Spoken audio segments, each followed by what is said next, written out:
साई बंदगी सतनाम, सतगुरु बंदी छोड़ कबीर साहब की जय हो। आज हम जानेंगे सतगुरु नितिन साहिब से कि नाम दीक्षा लेने के बाद हमें सिमरन और ध्यान कैसे करना है। सिमरन और ध्यान करने के बाद हमारी भक्ति होगी। भक्ति होने के बाद हम अपने जीवन को लेखे लगा सकते हैं और अपनी सुरती को शब्द में लगा सकते हैं, जिससे हमारा जीवन सफल हो जाएगा और हमें बार बार इस दुनिया में नहीं आना पड़ेगा। तो इस सत्संग के माध्यम से सतगुरु नितिन साहिब से सुनते हैं।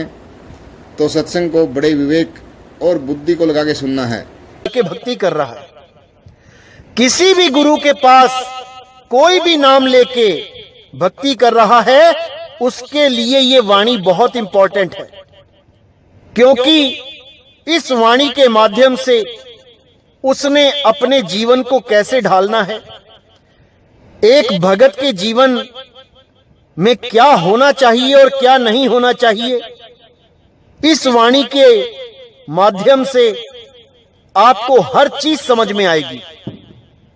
बहुत इंपॉर्टेंट वाणी है, इसलिए पूरे विवेक के द्वारा इस वाणी को समझना है और अपना हित और अहित दोनों पे विचार करना है कि हमारा हित कहां है और हमारा अहित कहां है। क्योंकि ये दुनिया है मेरे भाई, ये दुनिया जीने नहीं देती, ये कुछ ना कुछ अड़ंगा लेके बैठी ही रहती है तुम्हारे जीवन में अड़ंगे डालने के लिए।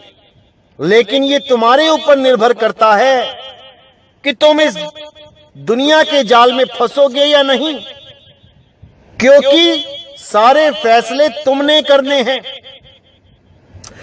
तुम्हारे द्वारा ही तुम्हारा कल्याण और तुम्हारा नाश होता है।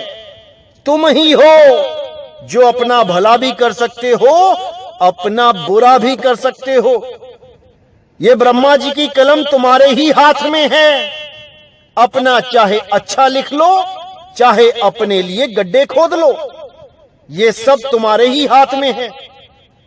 तो आज की जो वाणी बताई जा रही है, इस पे पूरा विचार करना है और एक एक बात को अच्छी तरह समझना है, क्योंकि अब आप सत्संग से जुड़ रहे हैं।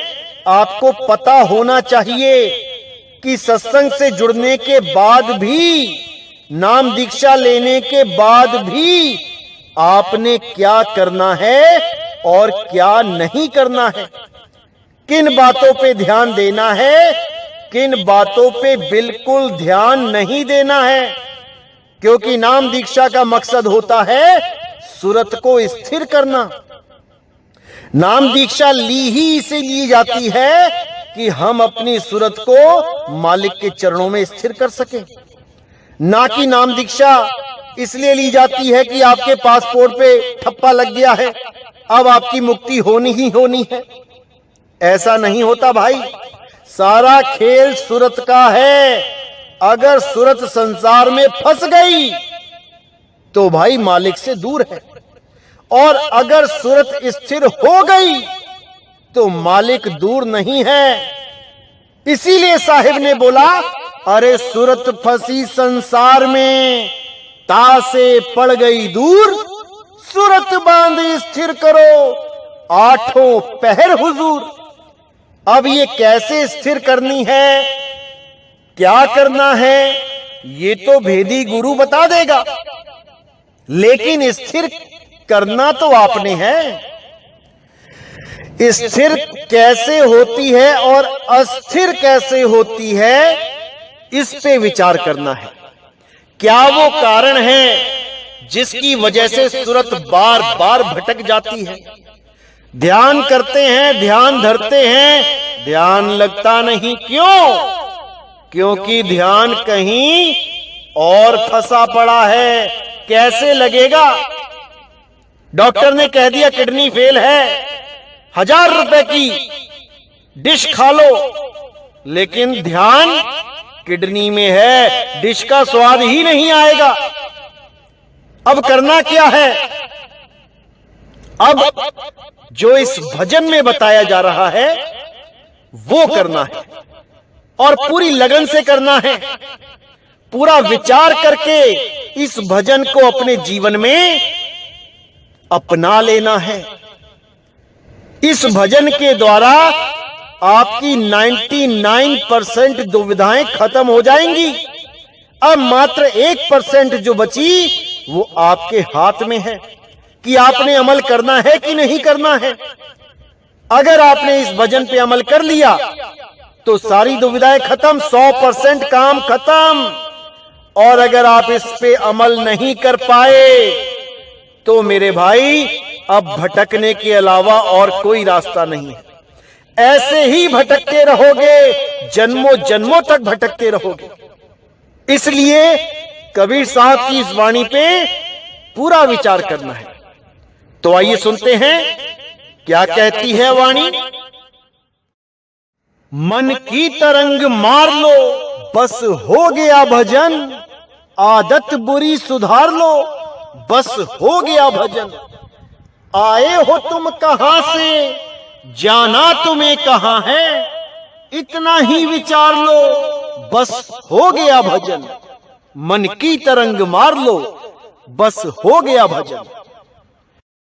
पूरी गहराई से समझना है।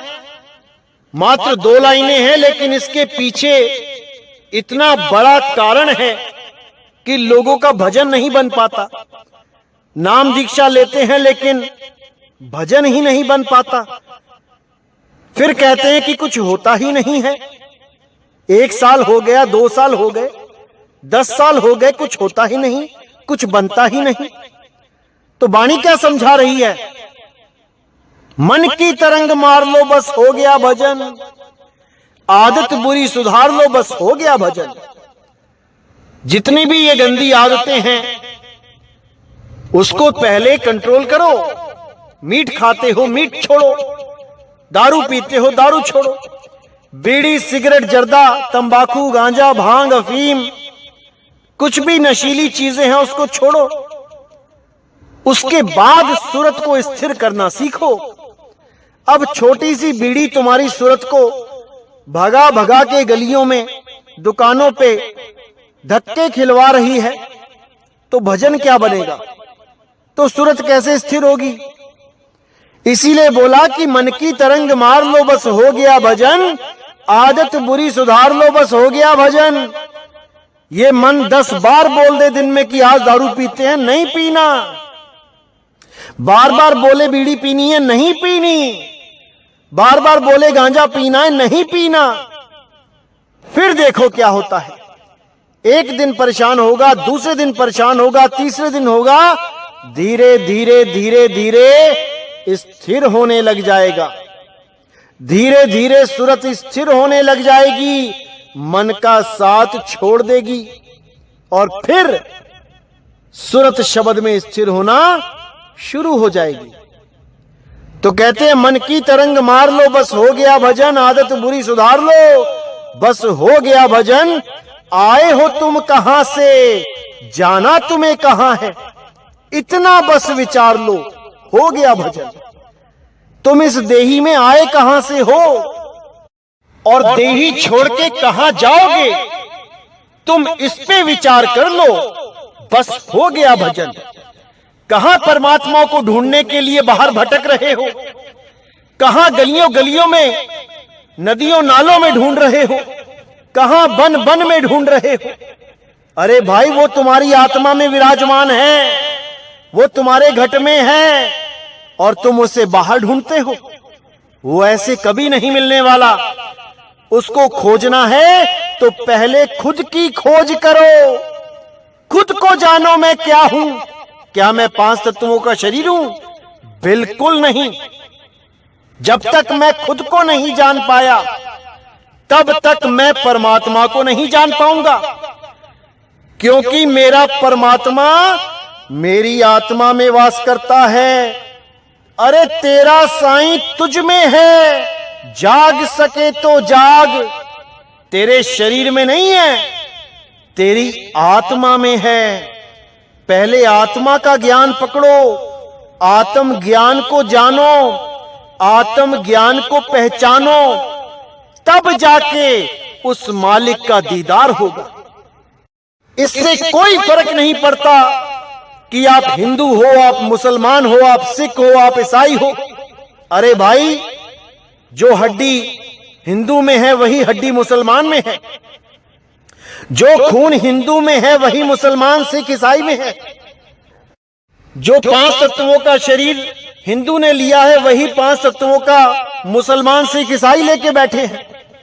लेकिन इन सब में से कोई भी शरीर नहीं है। शरीर तो एक रथ है और उस रथ को चलाने वाला ये जीवात्मा है। इसी को गीता में शर पुरुष और अक्षर पुरुष कह के बयान किया गया है कि हे अर्जुन, इस संसार में 2 प्रकार के पुरुष हैं, एक शर और एक अक्षर। शर पुरुष तो सबके शरीरों को मानो जो नाशवान हैं, और अक्षर अविनाशी उस जीव को मानो जो इन रथों का, जो इन शरीरों का स्वामी है। यही ओम और सोहम कहलाते हैं। इसी को गरीबदास जी ने बोला है, ओहम काया मरमर जाए, सोहंग फिर गोता खाए। ये काया जब छूटती है तो जीव को समझ नहीं आता कि अब क्या किया जाए, क्योंकि वो अपने स्वरूप को ना जानकर अपने आप को शरीर मान बैठता है। और जब शरीर मानता है तो शरीर खत्म होने का भय भी होता है, क्योंकि जीव अवस्था में भय खत्म हो ही नहीं सकता। जीव अमर अविनाशी है, लेकिन भय में रहता है, निर्भय नहीं है। इसीलिए साहिब ने बोला, जीव सोई जो जुग जुग जीवे, उत्पत परलय माही, देह धरे भर में 84, निर्भय कब हूं नाही। अब इसको निर्भय पद में लाने के लिए क्या करना है? इसके पद को उच्च कर देना है। यानी अब तीसरे पुरुष का जिक्र करते हुए गीता में बोला गया, हे अर्जुन, इन दोनों में से पूजनीय कोई नहीं है, उत्तम पुरुष तो अन्य है। वो तीसरा पुरुष कौन है? वो शुद्ध चैतन्य स्वरूप आत्मदेव है, और उसी आत्मदेव में परमात्मा का वास है। इसी को समझना है। जब तक ये सूरत शरीर को पकड़ के बैठी है, ये अज्ञानता में है, और जब ये सूरत शब्द गुरु को पकड़ लेती है तो ये ज्ञान में आ जाती है। अब इसी को समझना है। इसी का भेद बताते हुए कबीर साहब ने बोला कि ये जो अक्षर सूरत है, ये अज्ञानता की नींद में डूबी हुई है। इसी को कबीर सागर में सृष्टि रचना के आधार पे समझाया गया कि अक्षर पुरुष जो है उसे नींद आ जाती है, और नींद में काल भगवान की उत्पत्ति हो जाती है, यानी शरीर उत्पन्न हो जाता है। इसी को कबीर साहब ने बार बार समझाया कि जब तक ये अक्षर पुरुष सोता रहेगा, बार बार सोता रहेगा, ये काल भगवान बार बार पैदा होता रहेगा। इसीलिए साहिब ने बोला, अब तू जाग जा, अब तू ज्ञान में आ जा। जागने का मतलब है ज्ञान में आ जाना, और सोने का मतलब है अज्ञान दशा में रह जाना। तो साहिब कहते हैं, अक्षर पुरुष अगर दोबारा सो जाएगा तो ये काल फिर पैदा हो जाएगा। यानी ये सूरत अगर अज्ञान में रह गई तो दोबारा से देह छोड़ के दोबारा देह पकड़ लेगी। इसीलिए साहिब कह रहे हैं, मैं कहता हूं जागत रहियो और तू जाता है सोई रे, तेरा मेरा मनवा कैसे एक होई रे। तेरा और मेरा मन एक नहीं हो पाएगा। यानी जो ज्ञान में समझा रहा हूं वो तू समझ ही नहीं पा रहा। मैं कह रहा हूं कि तू अपने हंस रूप को पहचान ले, तू अपने शुद्ध चैतन्य स्वरूप को पहचान ले, और तू अपने शरीर से ही पीछा नहीं छुड़वा पा रहा। तू अपने आप को आदमी और औरत मान रहा है, तेरा क्या हाल होगा अंत में। इसीलिए बार बार साहिब समझा रहे हैं कि तुम शरीर नहीं हो भाई, तुम आत्मदेव हो, अपने आप को पहचान लो। यही कृष्ण जी बार बार समझा रहे हैं अध्याय 2 में कि हे अर्जुन, ये जितने भी राजा महाराजा सामने खड़े हैं, इनको शरीर मत समझना, ये आत्मदेव हैं। ऐसा कोई समय नहीं था जब ये नहीं थे, और ऐसा कोई समय नहीं आएगा जब ये नहीं होंगे। कैसे नहीं होंगे? आत्म स्वरूप में नहीं होंगे। ऐसा कोई समय नहीं आएगा जब ये आत्म स्वरूप में नहीं होंगे। ये शरीर तो नाशवान है, ये तो अभी युद्ध में सारे शरीर खत्म हो जाएंगे, लेकिन फिर भी आत्मा का बाल बांका नहीं होगा, क्योंकि आत्मा को ना तो कोई शस्त्र काट सकता है, ना अग्नि जला सकती है, ना वायु सुखा सकती है, और ना ही जल इसको भिगो सकता है। इसलिए केवल अपने आत्म स्वरूप को पहचानो और जन्म मरण से मुक्त हो जाओ। यही मूल ज्ञान है, यही गीता का सार है, जो हम सब नहीं समझ पा रहे हैं। अध्याय 2 पढ़ के देखिए क्या लिखा है उसमें, और उस पे अमल कीजिए। तो आगे क्या कहती है वाणी? कोई तुम्हें बुरा कहे तुम सुनकर करो क्षमा, वाणी का सुर संभाल लो, बस हो गया भजन, मन की तरंग मार लो, बस हो गया भजन।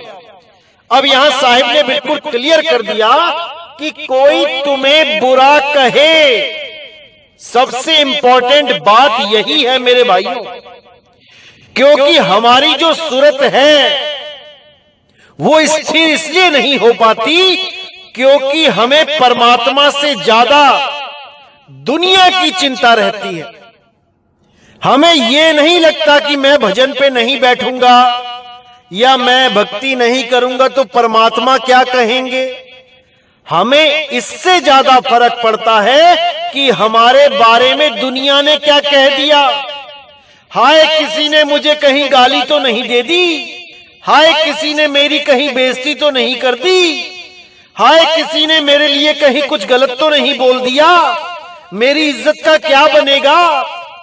ऐसे जो विचार मन में आते हैं यही तुम्हारी सूरत को टिकने नहीं देते।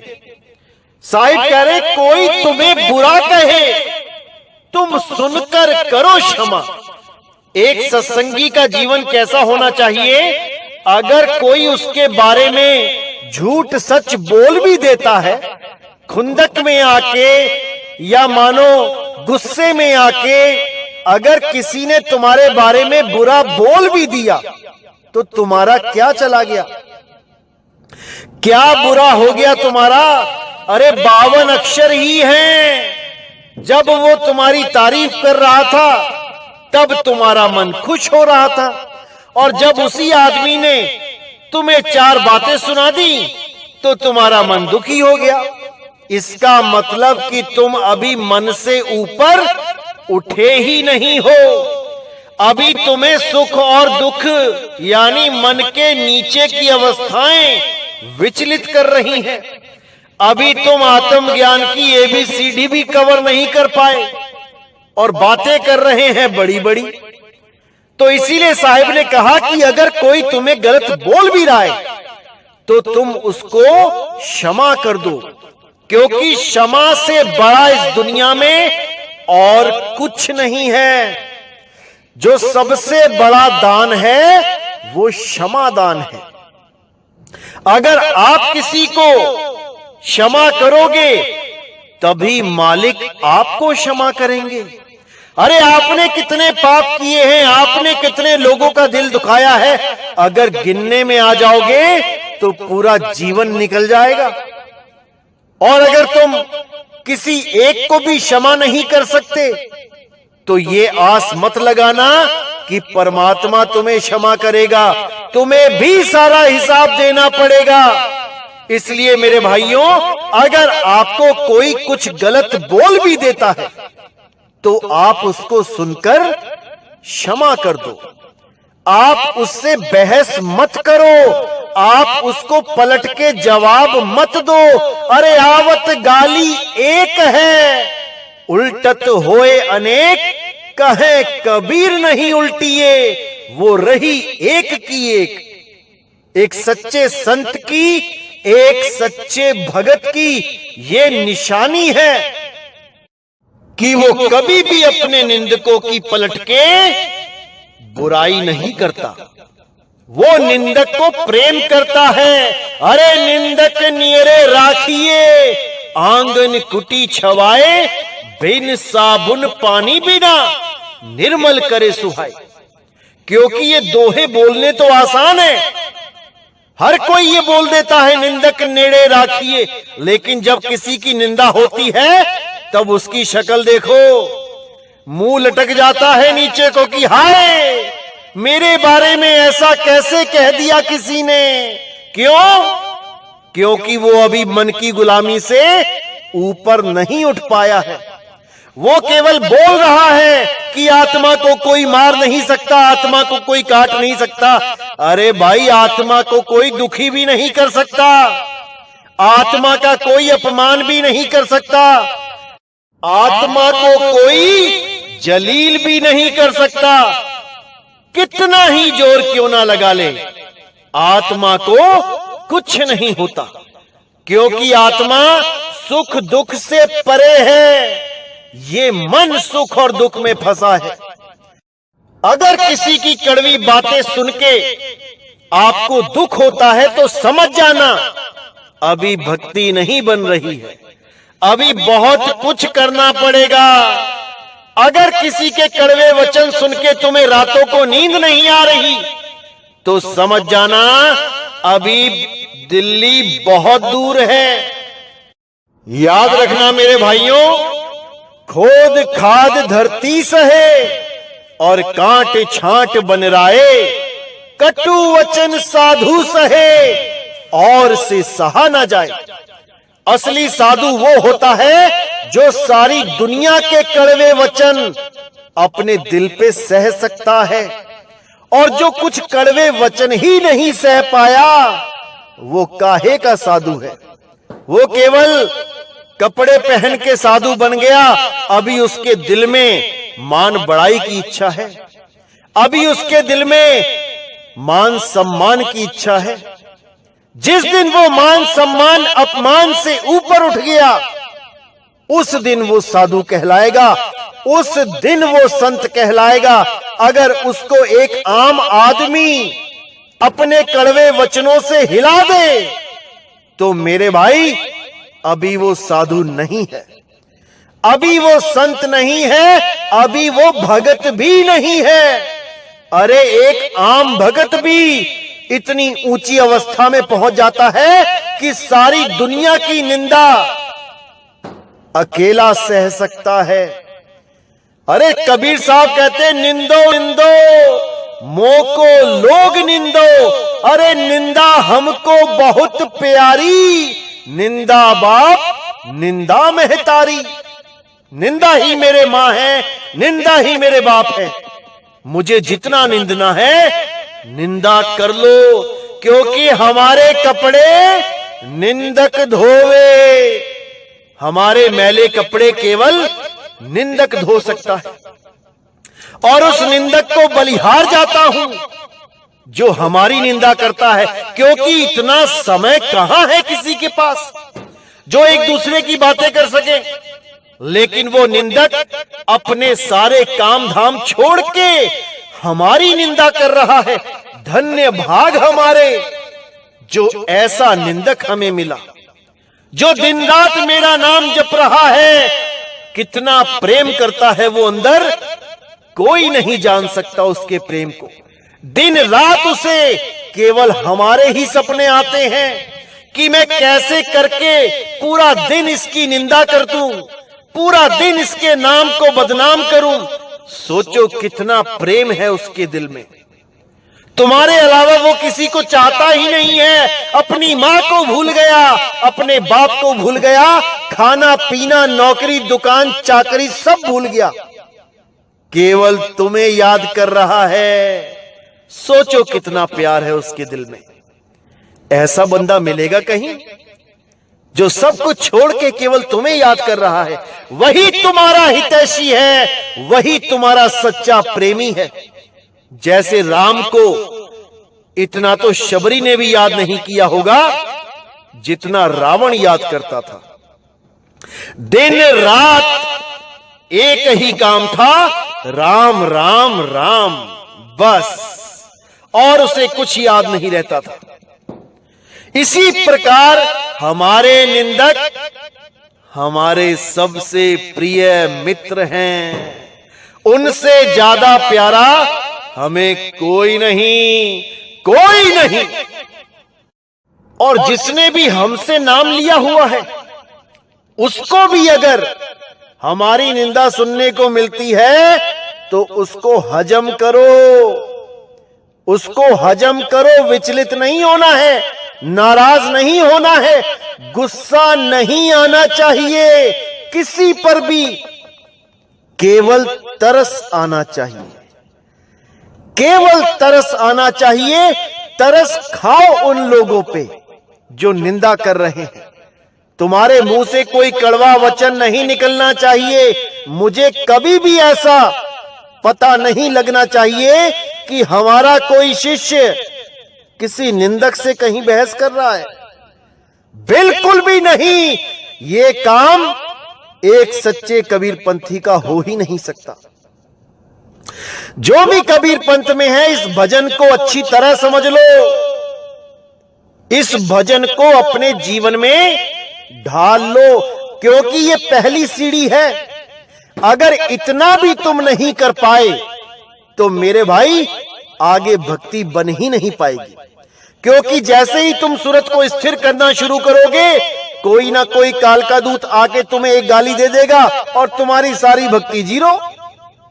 क्योंकि तुम्हें ज्यादा परेशानी इसमें है कि मुझे गलत क्यों बोल दिया, इसमें परेशानी नहीं है कि मुझे परमात्मा क्यों नहीं मिल रहा, वो सब भूल जाओगे। अब इस पे दिमाग चला जाएगा पूरा दिन कि मुझे गलत कैसे बोल दिया, मेरे गुरु को गलत कैसे बोल दिया। अरे किसी का मुंह कोई नहीं पकड़ सकता, जो बोल रहा है बोलने दो। तुम केवल अटल होके अपनी सूरत को अपने शब्द गुरु में लीन रखो, यही तुम्हारा मकसद है। तुम्हारा मकसद यहां पर किसी को गलत साबित करना नहीं है, तुम्हारा मकसद यहां पर किसी से बहस में जीतना नहीं है। तुम्हारा मकसद केवल और केवल परमपिता परमात्मा की साधना करना है, केवल परमात्मा को पाना तुम्हारा मकसद है। यहां पे झगड़े करने नहीं आए हो तुम। अरे किसी ने किसी को कुछ बोल दिया, मुझे ही किसी ने कुछ गलत बोल दिया, तो शांत रहो, शांति में ही शांति है। एक चुप 100 सुख। अगर तुम पलट के जवाब दोगे तो वहां से 1 के 4 जवाब आएंगे, फिर तुम 4 के 16 करोगे, वहां 16 से 16,000 आ जाएंगे और तुम इसी रासलीला में उलझ जाओगे। इसलिए मेरे भाई, जो कोई बोलता है उसे बोलने दो और तुम वो करो जो यहां करने आए हो। इसीलिए साहिब ने बोला, कोई तुम्हें बुरा कहे तुम सुनकर करो क्षमा, वाणी का सुर संभाल लो, बस हो गया भजन। वाणी का सुर संभाल लो यानी अपनी आवाज पे कंट्रोल रखना। कोई ऐसा वचन मत बोल देना कि निंदक को दुख लग जाए, क्योंकि निंदक के भी हृदय में परमात्मा है, उसकी आत्मा में भी परमात्मा है। उसको भी अगर आपने दुखी किया तो समझ लो परमात्मा को दुखी कर दिया। इसलिए किसी को दुखी नहीं करना, अपने लक्ष्य पे, अपने मकसद पे फोकस रखना है। जो आप करने आए हो बस वही करते जाओ। कौन क्या कह रहा है छोड़ दो, नहीं अच्छा लग रहा मत सुनो। अगर सुन भी रहे हो तो देखो कि इसको सुनकर भी मैं स्थिर रह पा रहा हूं कि नहीं। ये तो सबसे बढ़िया मीटर मिल गया तुम्हें। गुरु की निंदा सुन रहे हो, कोई बात नहीं, सुनो, लेकिन अपने मन को देखो कि विचलित तो नहीं हो रहा। तुम्हें क्रोध तो नहीं आ रहा उसके ऊपर जो तुम्हारे गुरु के बारे में गलत बोल रहा है? बिल्कुल नहीं आना चाहिए। अगर आ रहा है इसका मतलब अभी तुम में बहुत कमी है, अभी बहुत कुछ करना पड़ेगा तुम्हें इस मन को स्थिर करने के लिए। तो आगे साहिब क्या कह रहे हैं? अच्छी तरह समझ लो और इसे जीवन में धारण कर लो, क्योंकि मेरे भाइयों ये जितने भी विरोधी हैं ये सब हमारे लिए ही तो काम कर रहे हैं। ये सब परमात्मा के प्रचार में ही तो लगे हुए हैं। पूरा दिन नितिन नितिन नितिन करते हैं और बिना दिहाड़ी लिए बिना पैसा लिए पूरा दिन मेरा नाम लेके प्रचार करते हैं। आप यकीन नहीं करोगे, हजारों फोन आते हैं मुझे, हजारों, और बोलते हैं कि आपका सत्संग सुन के हमारे तो रोंगटे खड़े हो जाते हैं, आपका सत्संग सुन के हमारा जीव जाग गया, हमें सत्य असत्य का पता लग गया। हमें गीता का ज्ञान आज तक सुनते सुनते कई साल हो गए थे, लेकिन अब जाके समझ में आया कि हमें गीता क्या कह रही है।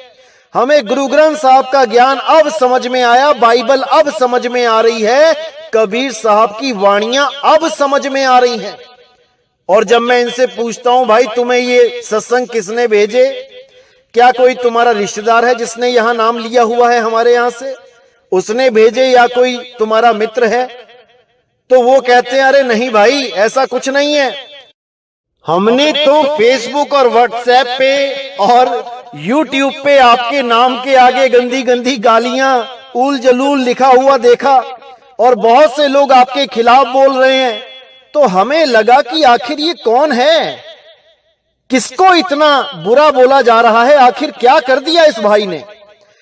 तो हमने जब आपके बारे में सर्च किया, यूट्यूब पे सत्संग मिले और जब वो सुनने शुरू किए तब हम सिर पे हाथ रख के बैठ गए कि अरे भाई इसको गालियां दी जा रही हैं जिसने इस मनुष्य चोले का भेद खोल दिया, जिसने इस मनुष्य चोले का असली लक्ष्य सारे समाज में रख दिया। सारे गुरुओं ने सबको उलझा के रखा था और इस अकेले ने सबको सुलझा के रख दिया। उसके खिलाफ इतनी गालियां, इतना बुरा बोला जा रहा है उसको। तो वो भी कहते हैं कि अब हमें यकीन हो गया कि उस जमाने में संतों के साथ कैसा व्यवहार होता होगा। उन संतों को जहर तक पिलाया गया, उन संतों को सूलियों पे चढ़ाया गया, उन संतों की गर्दनें तक काट दी, क्योंकि वो सत्य बोलते थे, क्योंकि उन्होंने सत्य का डंका बजाया, उन्होंने पाखंडवाद को मिटाया। इसीलिए आपका भी इतना विरोध होता है। लेकिन हमें इन लोगों से फायदा हो गया क्योंकि हम आपके साथ जुड़ गए। अब ये क्या बोलते हैं, क्या कहते हैं, उससे हमें कोई मतलब नहीं। हमें जो इस मनुष्य चोले में चाहिए था हमें मिल गया। तो एक भाई है, ऐसी तो हजारों ऑडियो आती है, लेकिन इस भाई की ऑडियो में चलाना चाहूंगा। आप सुनिए क्या कहता है ये भाई। साहिब गोविंदगी सर, मैंने आपके खिलाफ एक वीडियो देखा, वो आपको पाखंडी पाखंडी कह रहा है सर, मेरे को उस पर तरस आ रहा है। साहिब उसको सतबुद्धि दे, सतनाम सत साहिब। नेकी सभी के साथ में बन जाए तो करो, मत सरबदी का भार लो, बस हो गया भजन। इतना ही विचार लो, बस हो गया भजन। मन की तरंग मार लो, बस हो गया भजन। यानी अगर तुम किसी के साथ नेकी नहीं कर सकते तो भाई बदी भी मत करो। अगर तुम किसी का भला नहीं कर सकते तो बुरा भी मत करो। अगर कोई तुम्हारा मित्र भी है और तुम उसके साथ रहते हो, उसके साथ मित्रता निभा रहे हो और तुम्हें पता लग जाए कि वो मित्र दगाबाज है, फिर भी आप उसको बुरा भला मत कहो और आप उसको केवल त्याग दो। आप उससे दूरी बना लो। उसको ना तो कुछ बुरा कहना है और ना ही किसी और को कहने देना है। क्योंकि आपको पता लग गया कि वो आपका सगा नहीं है, आपका मित्र नहीं है, तो आप उससे केवल किनारा कर लो। किनारा करने में ही भलाई है, ना कि उसका दिल दुखाओ, उसको गलत बोलो, क्योंकि किसी का भी दिल दुखाने का हक आपको किसी ने नहीं दिया। परमात्मा चाहते हैं कि मेरे सारे बच्चे अपने एक साथ रहें, बिना धर्म जात पात के भेद के इस दुनिया में शांति से रहें और भक्ति करके सदा सदा के लिए मुक्त हो जाएं। परमात्मा तो हमेशा से ही यही कहते आए हैं, कबीर खड़े बाजार में सबकी चाहें खैर, और ना काहू से दोस्ती ना काहू से बैर। अगर दोस्ती रखनी है तो रखो, अगर दोस्ती नहीं रखनी है तो बैर भी मत रखो। कोई जरूरी नहीं कि सारे दोस्ती रहे तुम्हारे या सारे दुश्मनी बने तुम्हारे। अपने काम से काम रखो, जो कार्य आप यहां करने आए हो उसको आप निपटाओ और इस दुनिया को सदा के लिए अलविदा कह के निकल जाओ। अरे यहां बड़े बड़े राजा नहीं बचे, आप यहां पर कैसे रहोगे? बड़े बड़े ऋषि मुनि नहीं यहां पे रह पाए, आप यहां पर कैसे रहोगे? सबका समय आने वाला है, सबको जाना पड़ेगा। जाने से पहले बस एक काम पूरा करके जाना है कि हमारी सूरत शब्द में टिक जाए, बस। इसके अलावा कोई मान अपमान हानि लाभ मकान दुकान, अरे भैया कुछ साथ नहीं जाने वाला, सब यहीं रह जाएगा। आज बड़े बड़े मान सम्मान प्राप्त कर रहे हो, कल को तुम्हारी फोटो के ऊपर माला पड़ जाएगी। और आज यहां पर तुम्हें लग रहा है कि हाय मुझे ऐसे बोल दिया वैसे बोल दिया, मुझे गालियां दे दी, कल को वही लोग तुम्हारी तारीफ करेंगे जब तुम इस दुनिया से चले जाओगे। वही लोग कहेंगे बहुत अच्छा था, बहुत बढ़िया बंदा था। उससे कोई फर्क नहीं पड़ता।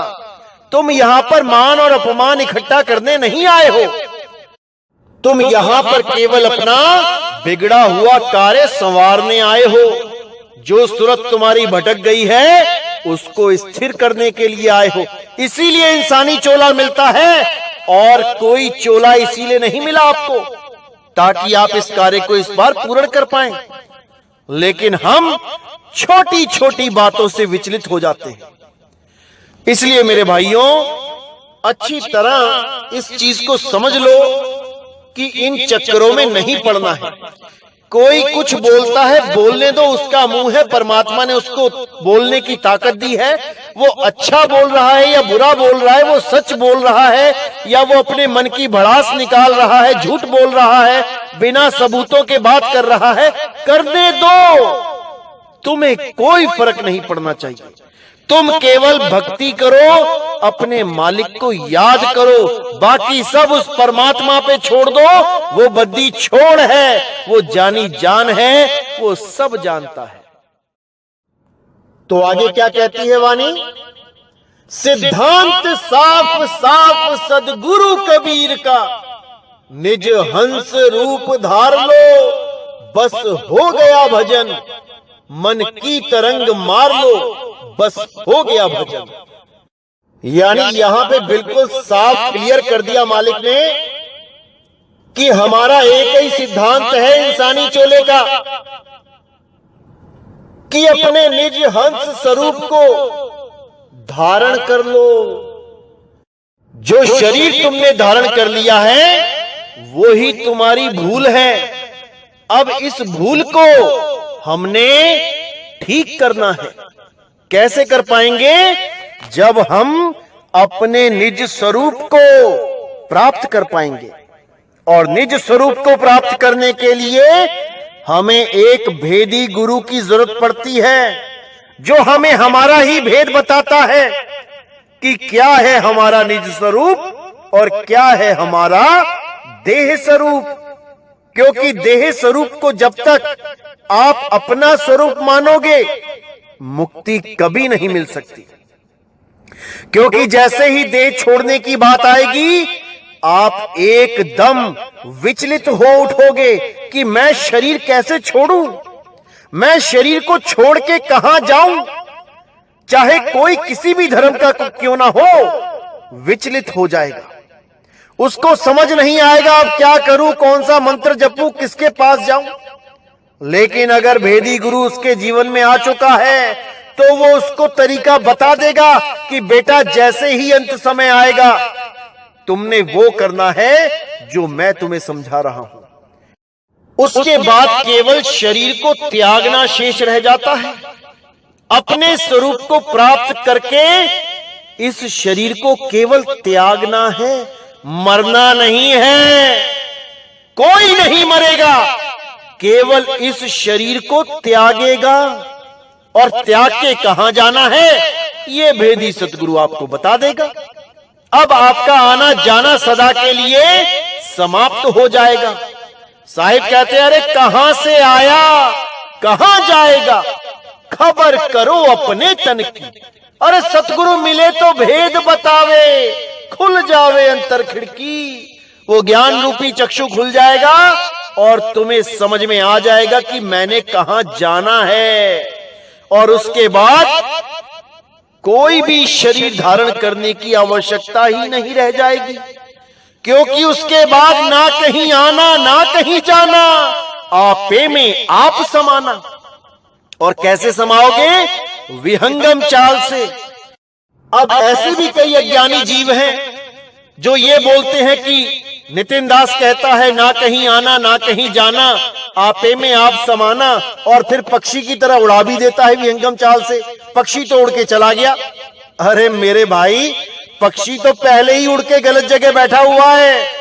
इसको यहां से उड़ाना है जहां पर ये बैठ गया है, और कहां पहुंचाना है? जहां पे उसका निज स्वरूप है। जैसे तुम शीशे के सामने खड़े हो और तुम्हारी सूरत शीशे में है, अब शीशे से हटा के विहंगम चाल से तुम्हें तुम तक ही पहुंचाना है। तो शीशे से हटके तो खुद तक आना ही पड़ेगा, या शीशे में ही रह जाना है। इसको नहीं कहेंगे ना कहीं आना ना कहीं जाना। जा तो तुम चुके हो, अब तुम्हें वापस तुम्हारे स्वरूप तक लेके आना है। इसको कहते हैं ना कहीं आना ना कहीं जाना। यानी अब तो ना इस दुनिया में वापस आना है और ना ही किसी सतलोक, अलखलोक, अगमलोक, अनामी लोक, शिवलोक, ब्रह्मलोक कहीं भी जाना है। अब ना कहीं आना ना कहीं जाना, और रूप में रूप समाना। अपने ही स्वरूप में, अपने हंस स्वरूप में हमने समा जाना है। लेकिन हंस देही मत समझ लेना कहीं कि छठी देही हंस देही को अपना स्वरूप समझ लो। इसके ऊपर भी अभी सत्संग करूंगा मैं, क्योंकि बहुत से लोग हंस देही को अपना स्वरूप मान लेते हैं, जबकि कबीर साहब ने हंस देही का भी खंडन किया हुआ है, क्योंकि वो भी देही है, विदेही नहीं है।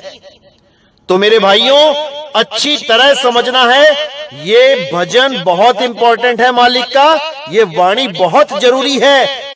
इसको अपने जीवन में उतार लो, अपना लो इसको, इसकी चादर बना के ओढ़ लो, तभी तुम्हारे जीव का कल्याण होगा, तभी तुम्हारा आत्म कल्याण होगा।